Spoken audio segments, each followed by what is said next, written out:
চাঁদের আলো ফিরে দেখা। নদীর ধারে দুজনের নীরবতা তখন কেবল হাওয়ায় মিলিয়ে যাচ্ছে। চাঁদের আলো, তাদের মুখে আলোছায়ার খেলা। যেন সময় থেমে গেছে 5 বছর আগের সেই মুহূর্তে। আরিফ বলল, রিয়া, আমি জানি আমার ক্ষমা চাওয়ার অধিকারও নেই, কিন্তু তুমি বিশ্বাস করো, আমি ভুল করেছিলাম। আমি যে মেয়েটাকে বিয়ে করেছিলাম সে অন্য কাউকে ভালোবাসত। 1 বছরও টিকেনি সেই সম্পর্কও। রিয়া শান্তভাবে নদীর জলে পাথর ছুঁড়ে দিল। সবাই ভুল করে আরিফ, কিন্তু সব ভুলের দাম ভালোবাসা দিয়ে দিতে হয় না কি? আরিফ চোখ নামিয়ে বলল, তোমাকে খুঁজে পাইনি রিয়া। ফোন বদলে গেছিলে, শহর বদলে গেছিলে, কিন্তু আমি খুঁজে ফিরেছি গু। রিয়া একটু হেসে বলল, যাকে ভালোবাসা হারিয়ে ফেলে তাকে খুঁজে পাওয়া যায় না। সে ফিরে আসে নিজের মতো করে, ঠিক যেমন চাঁদ আসে প্রতি রাতে, কিন্তু আগের আলোটা আর থাকে না গো।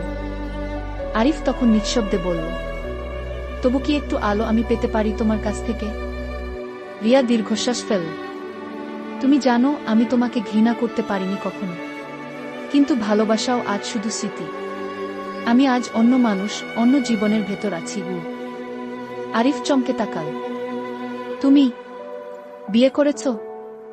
রিয়া মাথা নাড়ল। না, কিন্তু 1 বছর আগে একজন আমার জীবনে এসেছে, রঞ্জিত। ও জানে আমার অতীত, তবু পাশে থেকেছে। ও আমাকে ভালোবাসে ঠিক যেমন আমি তোমাকে ভালোবাসতাম গু। আরিফের চোখ ভিজে গেল। তুমি খুশি তো?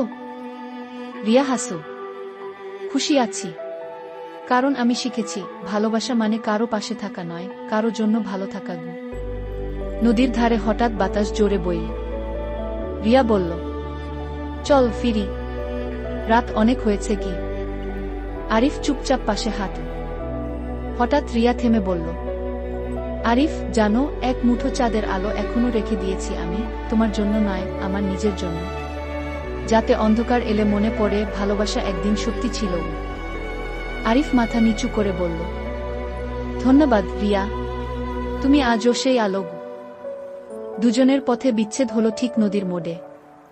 চাঁদ তখন আকাশে পূর্ণ, কিন্তু রিয়া জানে এবার আর অন্ধকার তাকে ছুঁতে পারবে না। শেষ কথা, কখনো কখনো ভালোবাসার মানে একসাথে থাকা নয়, বরং দূরে থেকেও একে অপরকে আলো দিয়ে যাওয়া।